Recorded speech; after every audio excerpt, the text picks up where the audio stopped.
السلام عليكم ورحمة الله وبركاته. لما نخيط بحران جلالكن أحمد أرقني كسو دوادا مقال عصب سؤاش مانتيني هورتا لايا سؤال isweydiin mudan taasi oo ay gaaladu in badan ku haysteen qur-aanka. taasi ayaana xayawaanku ma hadlaan, maxaase daliil u ah oo caddeynaya arrintaas? wax walba oo nool waa u hadlaa, midna midka kale ma fahmo. xagga bani aadamku qaab ayay u hadlaan, quraanjadu qaab ayay u hadashaa, ilbaaxyaduna qaab ayay u hadlaan, balse xitaa geeduhu waa ay hadlaan. haddaba maxaase daliil u ah arrintaasi?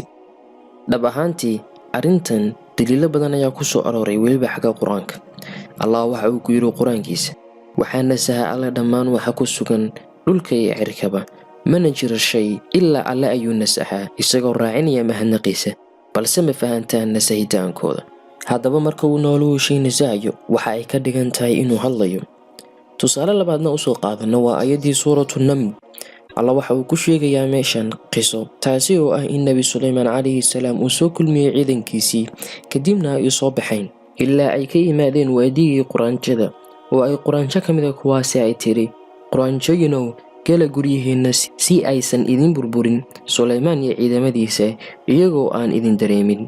haddaba arrintan ayaa si khaasatan ah oo weliba cad loogu sheegay in quraanjadu hadasho, taasi oo ku tusinaysa inay xayawaanku hadlaan.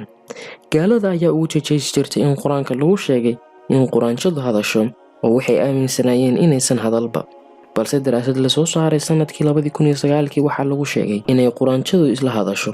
waxaa loo adeegsaday iPad-ka iyo earphone si loo dhageysto quraanjada, waxayna u hadlaan sidaan soo socota.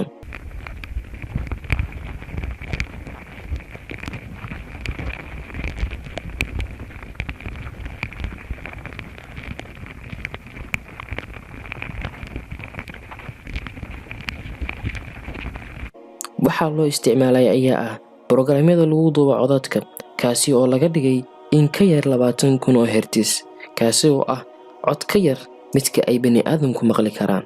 haddaba waxaan filayaa inaan waxaan kaga faa'iideeyay mawduucani maanta. inta ku kulmi doono mawduucan lamida waxaa idinkaga tegay. asalaamu calaykum waraxmatullaahi wabarakaatu.